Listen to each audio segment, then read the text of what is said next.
Bismillahirrahmanirrahim. Assalamualaikum warahmatullahi wabarakatuh dan selamat sejahtera. Saya Cikgu Suhana binti Muhammad, Pendelaras SPBT bagi SK Polistem. Di sini saya akan menerangkan sedikit berkenaan dengan tata cara pemulangan dan peminjaman buku teks waktu PKP. Baik, yang pertama adalah persediaan pemulangan buku teks tersebut. Yang pertama adalah membaik pulih buku teks di rumah serta memastikan semua buku teks itu telah disampul. Ibu dan bapa juga boleh memastikan buku tersebut dibungkus mengikut arahan pihak sekolah. Untuk segala buku yang hilang, perlulah diganti dengan buku yang sama atau nilai buku tersebut. Sekiranya tidak jumpa buku untuk gantian, boleh masukkan nilai wang dalam sampul. Ini untuk mengelakkan sebarang sentuhan dan pastikan sampul tersebut dilabelkan nama anak, kelas dan juga nilai bayaran buku. Okey, di sini saya tunjukkan juga cara bungkusan atau ikatan. Ini adalah untuk tahun 1 hingga 4 di mana semua buku diikat dalam satu ikatan sahaja. Okey, ini contoh dia, diikat dalam satu ikatan. Seterusnya untuk tahun 5 dan 6 kita ada dua ikatan buku. Yang mana ikatan yang pertama adalah buku Anthology of Poem dan juga dua buku kecil sastra bahasa Inggeris. Okey, dan juga ikatan kedua adalah selain daripada buku yang saya sebutkan tadi. So darjah 5 dan 6 ada dua ikatan, darjah 1 hingga 4 ada satu ikatan sahaja. Untuk judul buku boleh rujuk semua dalam WhatsApp kelas masing-masing. Kelas saya maklumkan. Ini adalah contoh ikatan buku lengkap dan juga buku tidak lengkap. Baik, bagi buku lengkap diikat sekali dan diletakkan nama anak, kelas dan juga dilabelkan sebagai lengkap. Okey, sekiranya buku tidak lengkap, letakkan nama anak, kelas dan juga tuliskan tidak lengkap, judul buku yang tiada serta harga. Seperti yang saya maklumkan tadi, saya mention kat situ tadi, boleh letakkan nilai wang dalam sampul dan juga tuliskan nama anak, kelas mana dan juga nilai bayaran buku. Judul yang hilang lah. Itu kira buku tidak lengkap. Adalah jadual pemulangan 4, 5 dan 6. Okey, ini yang saya tegaskan sekali adalah 4, 5 dan 6 sesi 2020, sesi tahun lepas. Okey, sekiranya anak tuan-puan tahun ini darjah 5, maksudnya dia adalah murid tahun 4 tahun 2020. Jadi ikut jadual atau ikut sesi mereka bersekolah pada tahun 2020.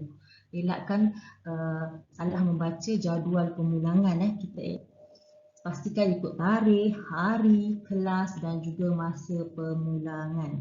Okey, sebab itulah kita tengok kat sini darjah 6 mereka pulang sahaja.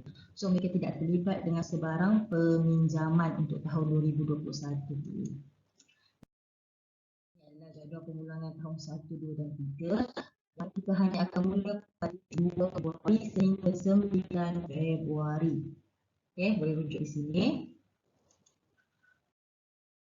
Ini adalah yang paling penting sekali. Okey, untuk pengetahuan ataupun untuk murid-murid baru yang daftar ke SK Polistem semasa PKP dan juga hujung tahun 2020.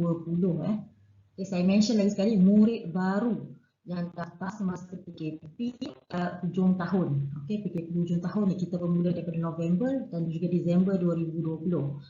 Okey, so murid tahun 1, 2, 3, 5 dan 6 okey, boleh ambil di SK Polistem. Okey, murid tahun 4 perlu ambil di sekolah lama. Ini tahun 4 yang 2020.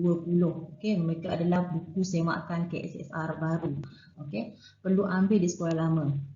Okey, jadi urusan untuk murid baru ni hanya dijalankan akan dilaksanakan pada 10 hari bulan 2 iaitu pada hari Rabu.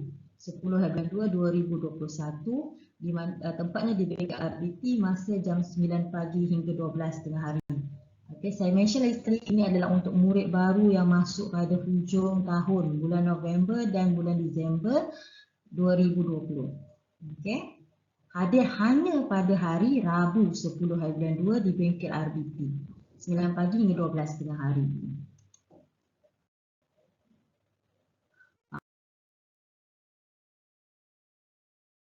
Ini boleh mengatakan peningkatan pendidik yang sangat-sangat saya perlu tekankan, itu besar tekankan untuk dimaklumkan kepada semua ibu bapa di luar sana.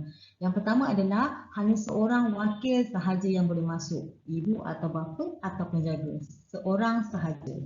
Anak-anak memang dibenarkan masuk kawasan sekolah memakai pelitup muka. Okey, seperti biasa pengambilan suhu di pagar sekolah sila ikut laluan yang telah ditetapkan oleh guide sekolah lah. Okey. Yang kedua adalah orang yang mempunyai simptom dalam tempoh dan juga dalam tempoh kuarantin dilarang sama sekali untuk hadir. Ada yang seterusnya mesti rujuklah jadual pemulangan buku teks anak-anak supaya elakkan salah hari. Okey.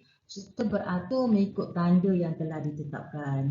Dan akhir sekali adalah kita perlu bersabarlah sepanjang kita melalui musim PKP, kita kena bersabar dan supaya kita dapat jaga diri kita sendiri.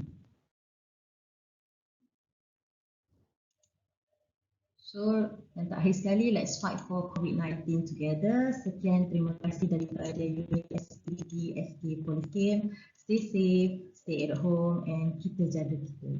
Sekian, terima kasih.